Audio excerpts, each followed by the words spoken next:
नमस्कार, मैं आरडी भारती और आप देख रहे हैं बिहारी सुल्तान। सबसे पहले मैं अपने दर्शकों को धन्यवाद देता हूं कि आप लोगों का सहयोग बना हुआ है। आप बड़े चाव से हमारा इस वीडियो को देखते हैं और जो मेरी राजनीतिक विश्लेषण है बड़ी गहराई से सुनते हैं। लेकिन इस देश के बहुजन समाज को आपकी सिंपैथी नहीं, एम्पैथी की जरूरत है।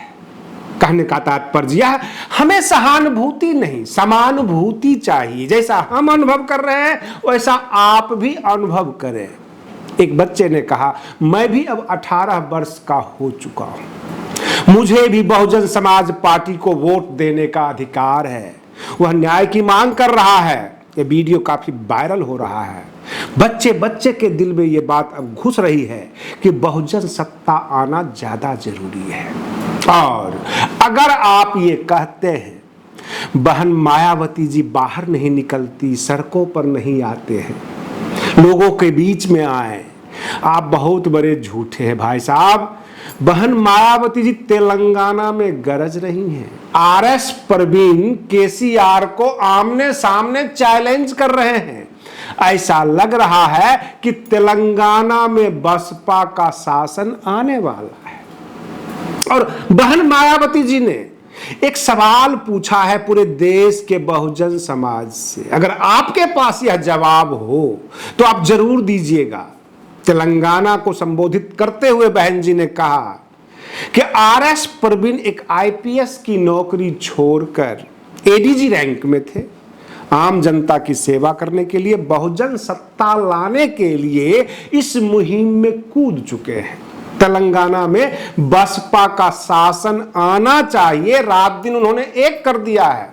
तमाम मुद्दे उजागर हो गए हैं, जनता को समझ में आने लग गई है उनको क्या चाहिए और जनता की मांग क्या है, जरूरत क्या है, और यह व्यक्ति हमें उन जरूरतों को पूरा करेगा। आरएस प्रवीण काफी छाए हुए हैं तेलंगाना में। बहन जी ने जो सवाल कर दिया, मैं बहुजन समाज की बेटी हूं, बहुजन समाज में जन्म लिया, हमारी तो जिम्मेदारी समझ में आई, हमने अपना पूरा जीवन आपको दिया। शादी नहीं किया, परिवार नहीं बनाया, अपना सुख सुविधा का ख्याल नहीं रखा, सड़कों पर दौड़ लगाई, समाज के लिए संघर्ष किया। क्या आप बहुजन समाज में जन्म नहीं लिए? क्या आपकी कोई जिम्मेदारी नहीं? क्या आप में यह सोच नहीं उत्पन्न होती कि बहुजन सत्ता आनी चाहिए, सबको समानता का अधिकार मिलना चाहिए, सबके साथ आप समानुभूति अनुभव कराएं? सिंपैथी नहीं, सहानुभूति नहीं चाहिए। हम मजबूत हैं, काम कर सकते हैं, आप हमें मौका तो दीजिए। समानुभूति चाहिए, यानी एम्पैथी चाहिए, सिंपैथी नहीं। और समानुभूति तब होती है जब हमारे देश के प्रधान, बड़े बड़े सत्तासीन अपनी महलों में आम दलित को बुलाकर भोजन कराएं। 5 स्टार का खाना अगर आप दलितों के बस्ती में जाकर खाते हैं और खाना खाने के बाद, फोटो खिंचवाने के बाद अपने घर जाकर नहा धो लेते हैं, सेंट साबुन लगा लेते हैं, चलो भाई अछूत की नगरी से आए हैं, ये तो सिंपैथी में आ जाता है कि आप हमारे पास तक केवल आ गए, बहुत बड़ा एहसान कर दिया। क्या आम दलित को आप अपने घर में बुलाकर खिलाते हैं? अपने थाली में, अपने टेबल पर खिलाते हैं? आप खास दलित को, जो आपकी कठपुतली है, उन्हें तो आप राष्ट्रपति भवन में भी बिठाते हैं, आप मंत्री भी बना देते हैं, जो इस देश के खास दलित है। ये बहुत बड़ा सवाल है, इस देश का बहुजन समाज आपसे पूछ रहा है, पिछले 70 सालों में आपने अपने समाज के लिए क्या किया? कहने के लिए आप गिनती गिना देते हैं, आप 85% हैं। जाहिर सी बात है, जनसंख्या में आप 85% हैं, तो ये ब्राह्मणवाद, कठपुतलियां, ये जो भी मनुवाद उजागर होता है अखबार के माध्यम से, टीवी के माध्यम से, उसका 85% टीआरपी, 85% उसके रीडर कौन है? ये जवाब दीजिए। बहन जी का सवाल है, बड़े बड़े गौर से वो सवाल कर रही हैं कि अगर इस देश में कुछ घटनाएं घटित हो रही है, कुछ गलत हो रहा है, तो उसका 85% जिम्मेवार कौन है? क्योंकि 15% वाले कितना उछल कूद कर लेंगे, कितने टीवी के दर्शक बन जाएंगे, कितने अखबार वो खरीद लेंगे। अगर अखबार खरीदने वाले आप हैं, टीवी पे दर्शक आप बने हुए हैं, खुद की गालियां आप खुद सुन रहे हैं, इसमें कसूर किसका? बहुजन समाज को सोचना चाहिए। बहुजन समाज अगर यह सोच ले, SC, ST, OBC, माइनॉरिटीज, हम सब मिलकर सत्ता का परिवर्तन कर देंगे। हम नहीं मानेंगे EVM को, हम बैलेट पेपर की तरह EVM को भी चेक करेंगे।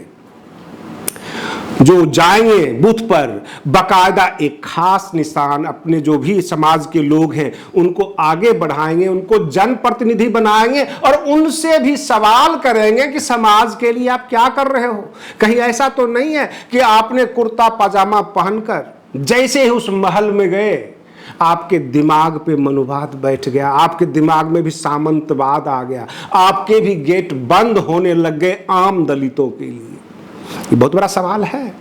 अक्सर ऐसा होता है कि इंसानों का समय परिवर्तन होता है, परिस्थितियां बदलती है, कई बार वो अपनी जाति भी छुपाने लग जाते हैं, अपनी बैकग्राउंड वो बताना नहीं चाहते। कहीं ऐसा तो नहीं होता हमारे नेताओं के बीच? मैं आपको आज दावे के साथ कह सकता हूं, तेलंगाना में रामजी गौतम काफी मेहनत कर रहे हैं। वो RS परवीन से मिलकर तेलंगाना का माहौल बदल दिया और धन्यवाद के पात्र बहन मायावती जी भी हैं। पल पल की तो रिपोर्ट रखा है, अब दहाड़ने भी लग गई हैं, रैलियां भी करने लग गई हैं, पूरे बहुजन समाज को एकजुट कर रही हैं।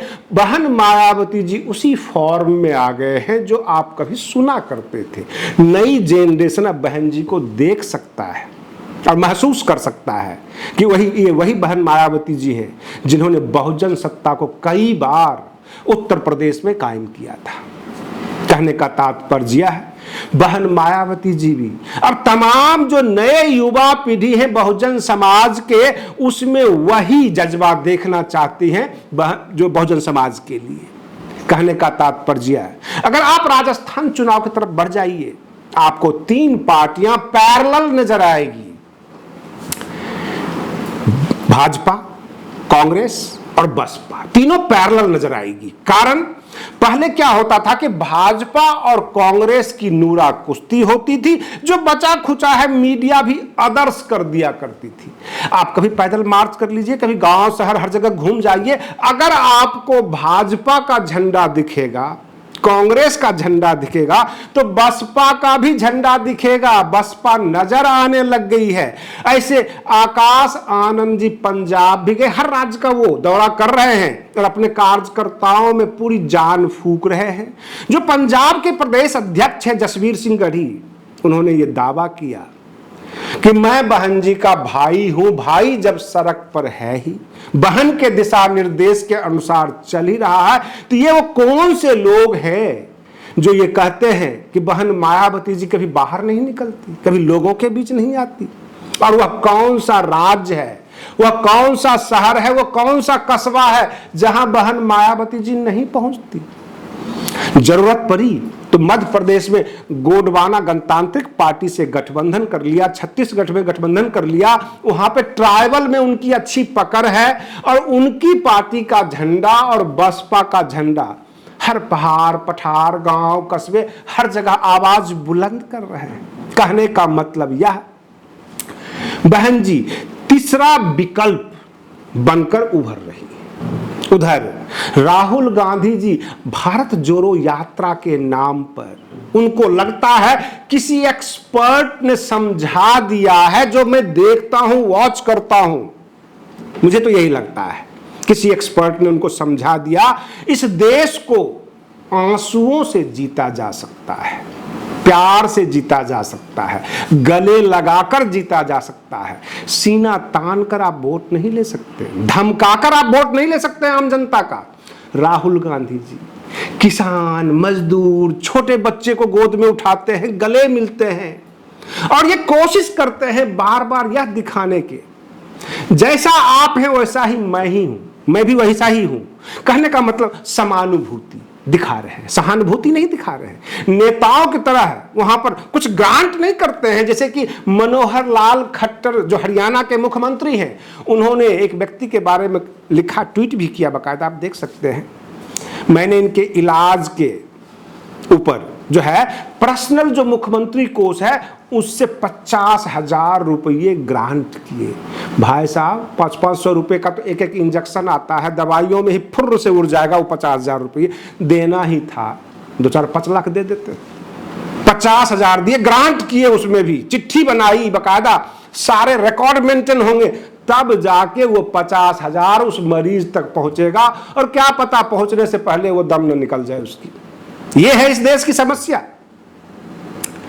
कुछ लोग तो यह भी मुहिम चला रहे हैं, कांग्रेस वाले, आम आदमी पार्टी वाले, भाजपा वाले आपके पास पहुंचेंगे 5 किलो चावल गेहूं लेकर, लेकिन बहुजन समाज पार्टी आपके पास पहुंच रही है आपका हक और अधिकार लेकर, जो आपको नहीं मिलता। बहुत सारी योजनाएं हैं आपके लिए, सरकार के खाते में पैसा आता है विभाग को और वह पैसा लौट जाता है, आपके ऊपर खर्च नहीं किया जाता है, क्योंकि जो पदाधिकारी बैठे हुए हैं वो ब्राह्मणवाद, सामंतवाद से ग्रसित हैं। वो आपको देना नहीं चाहते और आपको अपने अधिकार के बारे में पता नहीं है। तो कहने का मतलब यह, एक करेला दूसरा नीम चढ़ा। उधर वो देना नहीं चाहते, आप मांग इसलिए नहीं सकते क्योंकि आपको अपना हक अधिकार पता नहीं हो। जो आपका नेता है वह उन दलों में जाकर चाटुकारी करता है, अपनी कुर्सियों को बचाकर रखता है। कहने का मतलब यह है, कभी आपने सुना है पिछले 70 सालों में दिल्ली के लुटियन जोन में SC ST का भोज हो? आम जो है दलित, उनको बुलाकर लुटियन जोन में दिल्ली में बुलाकर कोई भोज किया गया हो? ऐसा नहीं हो सकता। हाँ, दलित बस्ती में बहुत सारे नेता जाते हैं और खाते पीते भी हैं। हमने अपने सर्वे टीम को चारों तरफ घुमाया। केवल ऐसा नहीं कि राजस्थान, मध्य प्रदेश, छत्तीसगढ़, तेलंगाना और मिजोरम, ये 5 जगह चुनाव हो रहा है, तो बाकी राज्यों में बसपा के कार्यकर्ता सो रहे होंगे, आराम फरमा रहे होंगे, ऐसा नहीं है। अगर कोई आलोचना करता है वो बहुत बड़ा झूठा आदमी है। सच बता रहा हूं, मैंने पंजाब से लेकर बिहार तक चेक किया, अन्य राज्यों में भी चेक किया। बसपा का कोई न कोई मीटिंग चल रहा है, डेली चल रहा है। यहां तक उत्तर प्रदेश के प्रदेश अध्यक्ष उमेश पाल भी घूम रहे हैं, मीटिंग ले रहे हैं। गुड्डू जमाली अलीगढ़ मुस्लिम यूनिवर्सिटी में जाते हैं, उनको भी बुलाया जाता है, वो भी एक्टिव है। बसपा का कोई भी रिनाउंड नेता, जिसको आप नेता मानते हैं, बड़े कार्यकर्ता मानते हैं, नेशनल कोऑर्डिनेटर, कोई घर में सोया हुआ नहीं है। और तो और ये जो 10 के 10 सांसद हैं, यह भी चुप नहीं है, ये एक्टिव हो चुके हैं। क्योंकि आप और हम तो न्यूज लेकर आते हैं और आप न्यूज सुनते हैं। हम दोनों व्यक्ति से ज्यादा पता होता है इन नेताओं को कि आगे क्या होने वाला है। कहीं ऐसा तो नहीं है इस देश का बड़ा फैक्टर बहुजन समाज पार्टी बनने जा रहा हो और केवल बसपा के बड़े नेताओं को पता है, आम जनता को नहीं पता है, आम व्यूअर्स जो दर्शक हैं उनको नहीं पता है। क्योंकि सभी नेताओं को एक साथ एक्टिव हो जाना, बहन मायावती जी कभी राजस्थान, कभी मध्य प्रदेश, कभी तेलंगाना में रैलियां करने के लिए पहुंचना, इतना एक्टिव मोड पिछले 10 सालों में आप कभी नहीं देखे होंगे। और सामने 2024 का लोकसभा चुनाव है। अगर अच्छी खासी सीट निकल जाती है इन 5 राज्यों से, तो आपको क्या लगता है, क्योंकि उधर जो इंडिया गठबंधन के कई जो फैक्टर हैं, कई दल हैं, वो ऐसा नहीं लगता है वो इंडिया गठबंधन में रहेंगे। मैं आपको बता देता हूं, रिसेंट राज्यवर्धन आजाद को MLC बनाया नीतीश कुमार ने बिहार में। और ये राज्यवर्धन आजाद जो है पूर्व मुख्यमंत्री भागवत झा आजाद के बेटे हैं। और कीर्ति आजाद का नाम आपने सुना होगा, उनके भाई हैं, उनको MLC बनाया। और ये भागवत झा आजाद जो है ब्राह्मण हुआ करते थे। तो ये नीतीश कुमार काहे की नौटंकी करते हैं कि भैया हमने जातिगत जनगणना कर लिया, जिसको जितना प्रतिशत है उसको भागीदारी मिलनी चाहिए। आपके हाथ में था MLC बनाना, किसी SC ST OBC में से अच्छा चेहरा चुन के आप बना सकते थे। ये जनता को केवल पागल बनाने वाली नौटंकी नहीं तो और क्या है। ये जो आम जनता की टैक्स की कमाई से 500 करोड़ रुपए जातिगत जनगणना पे फूंक दिए और एमएलसी बनाने की जब बारी आई तो एक ब्राह्मण को आपने बना दिया। आप बहुजन समाज को, एससी एसटी ओबीसी को क्या समझते हैं? इंस्ट्रूमेंट, चुनाव का इंस्ट्रूमेंट है, जब चाहेंगे तब इस्तेमाल कर लेंगे। ये गन्ना दिखा दिखा कर पागल बनाएंगे। बहुत सारे लोगों के सामने ये प्रश्न है, सवाल है, लोग सवाल कर रहे हैं दबी जुबान से ही। कुछ लोग जातिगत जनगणना को फर्जी बताते हैं, कुछ लोग ये कहते हैं ये तो माहौल बनाने के लिए जो है जातिगत जनगणना किया गया है, बनाना तो इनको उन्हीं को है। अब रही बात ये अंदर खाने जो खेल चल रहा है, कांग्रेस तैयारी कर रही है हम अकेले चुनाव लड़ेंगे। बसपा ने पहले ही ताल ठोका हुआ था कि ना हम इंडिया गठबंधन में जाएंगे ना एनडीए में, और बसपा को दिखने भी लग गया है कि अगर जिस हिसाब से तैयारी बसपा की शुरू हुई है, इनको किसी की जरूरत भी नहीं है और बहुजन समाज का एकजुट वोट इनको आएगा। उधर नीतीश कुमार कहीं भांजी मार दे, वो भाजपा में चले जाएं तो क्या होगा? क्योंकि आनंद मोहन से भी वो मिले। सुनने में तो ये भी आया है कि बहुत सारी बात तो गिरिराज सिंह और नीतीश कुमार को आपस में मिली भगत से ही चल रही है। क्या वो आरजेडी को बाय बाय करने वाले हैं? बहुत सारे सोर्सेज ये शो कर रहे हैं कि हो सकता है कि 2024 के लोकसभा चुनाव आते आते नीतीश कुमार भाजपा की तरफ चले जाएंगे। तो ये वो कौन से लोग हैं जो अक्सर बसपा को भाजपा का बी टीम कहा करते थे? कहीं ये आलोचकों का कुछ मुट्ठी भर आलोचक जो हैं बसपा की जो आलोचना करते हैं, वो सोशल मीडिया पर या तो नहीं देखते कहां कहां बसपा का चल रहा है न्यूज, कहां कहां बसपा की रैलियां हो रही है, उसमें कुछ कमी निकाल कर बता दे, कुछ दिग्भ्रमित कर सके। कहने का तात्पर्य है कि थोड़ा भी अगर आलोचना कर देंगे तो हो सकता है 2-4 आदमी भी भटक सकता है। ये भटकाने वाले लोग हैं। बसपा का जो चल रहा है फिलहाल रैलियां, इनका जो कार्यक्रम है कार्यकर्ताओं का, भाई तेलंगाना में तो आरएस परवीन ने जान फूंक दी है। वहां लगता है कि बसपा ही चुनाव लड़ रही है।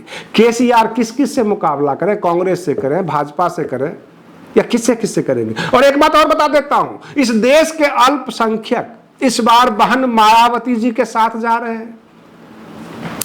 असदुद्दीन ओवैसी की अब बहन जी के सामने कुछ नहीं चल पाएगी। अगर तेलंगाना में अच्छी बहुमत आ गई तो बसपा वाले ये कह सकते हैं कि असदुद्दीन ओवैसी का जो गृह क्षेत्र है वहां से जाकर हमने वोट प्राप्त किया है, लोग हमें सपोर्ट कर रहे हैं।